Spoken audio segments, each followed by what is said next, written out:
Our guest today, our YouTube icon celebrating 8 amazing years making online videos. It's Benny and Rafi Fine, the Fine Brothers. Great to have you here on a very historic day. It is. Celebrating 8 years. What was the internet like 8 years ago? A lot of QuickTime files on your own website. A lot of like websites being down because you couldn't, handle the bandwidth. So you would have a big video that would take off, and there was no embedding from a site like YouTube or anything. So your site would be down like the first day after of a new month, and then they tell you that you'd have to spend thousands of dollars in order to keep your site up for the rest of the month. And now it's just stuck at 302 all the time. Yeah, exactly.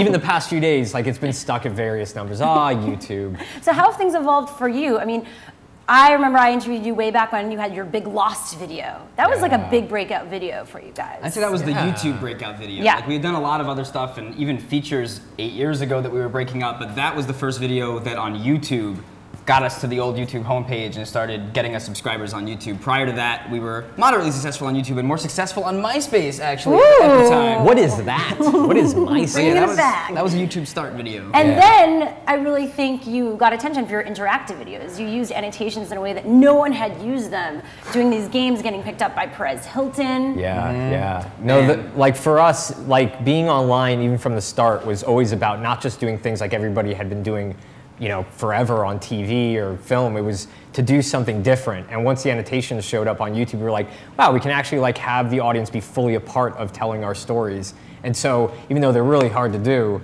and really time consuming, they're just that's our heart is to any content that we're making something. We got to do something to make the new in new media. That's what we always like to say. That's cool. And now we also, sorry, we have a plane right on top of us. It's right there. It's not just a plane, Shira. It's the shuttle. Yeah, can you get a shot of it? No, I don't know if we can. Endeavor is flying right above us. We heard that. That's why it was a bit scary because I heard a huge plane over us.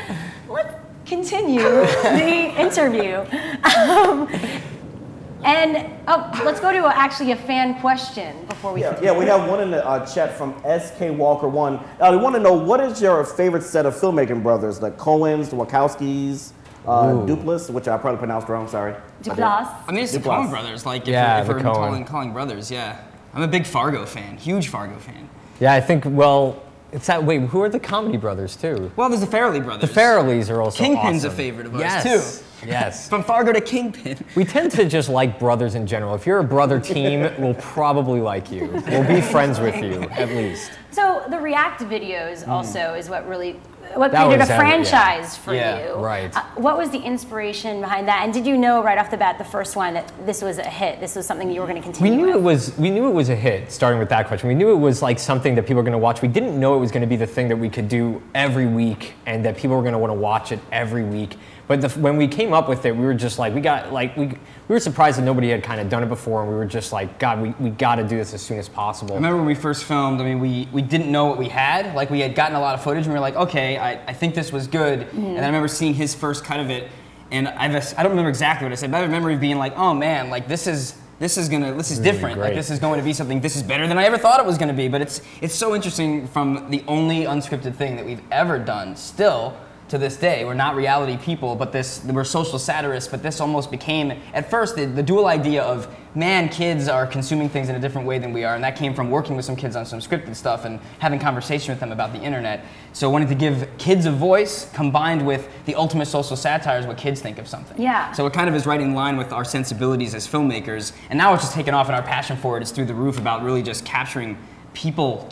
It is just people talking, but man, we don't talk enough. And getting those great nuggets from those people. Oh yeah. And now those kids on your show have become stars themselves on YouTube in many ways. Mostly I'd only say it's people previous that already, really there's one. Yeah. And she was already big on YouTube prior. Yeah. But it's not really, besides that. Yeah, we, for the most part, we like to try to have people that, it's not necessarily about that idea of becoming the show turning people. It should be about normal people. We're trying to do our best to have people that it's anybody that you would meet. We want to just be talking to the normal person, that your friend, your grandparent, your son or daughter, like just normal conversations with normal people. So we've tried to even do our best to not necessarily find people that are on YouTube even. Yeah, and now it's gone into teens react and elders react. Yes. It's fun. How easy is it to get those types of people, like cast the elderly or those teens? I mean, at first it's always a little bit challenging. Then once you do it once and then they see the numbers, it becomes very easy and referrals come in. And that's really a lot of how we continue to cast is people that see it, teachers or whoever, or people's grandparents, like, oh, I've got a great person. My grandfather definitely has been on That's insane. And we do. You should have. And we do have like an uncle of someone who works for us is on the show, and like we have people's relatives, and that's kind of how Elders has shaped out. That's great. All right, we're gonna go to another question from the fan chat. Yeah, since we're talking about your series, what's been your favorite series to work on so far?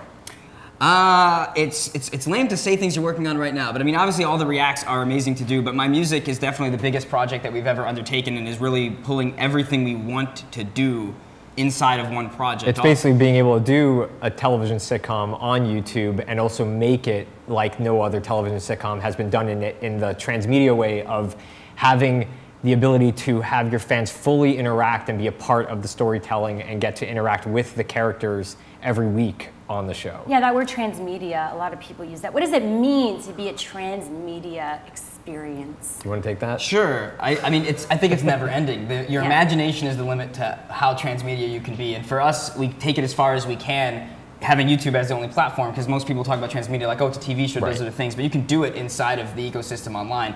Part of it is ancillary content, so like we have our sitcom, but then this is a sitcom about a fictional production company, but they talk about the shows they make on the narrative, and then you can actually see the shows that the company claims to make legitimately throughout the week. So that's part of the transmedia. It's like, oh, it's a show about it. They talk about the music news show. You can actually get music news on Wednesday. It's very meta. Oh, it's so meta. And they mention things like, I'm posting that online, and then in that moment, we'll post it live, or they'll have been tweeting about it the day before, and that's another part of transmedia, social media. Between Twitter and Facebook and Pinterest and Tumblr, and Spotify is a big part of what we do too. There's over 200,000 people following the fictional characters now across the internet. No way. So with that, combined with fan art, combined with live events like at VidCon, we had everyone in character, and we're doing signings in character. So you won't go and meet and get an actor's autograph. You're getting them writing indie or metal on a piece of paper, and there's hours-long lines. It's fun. I mean, It's just fun. We want to branch it out and start doing concerts even, and have my music like themed concerts out in the real world. And that totally makes sense. And you have a ton of YouTubers involved with that show as well. Yeah. Cameos and everything. Yeah, Yes. I mean, like directly, like part of the main cast, we have Grace from Daily Grace and Jack from Jack's Films are part of the main cast.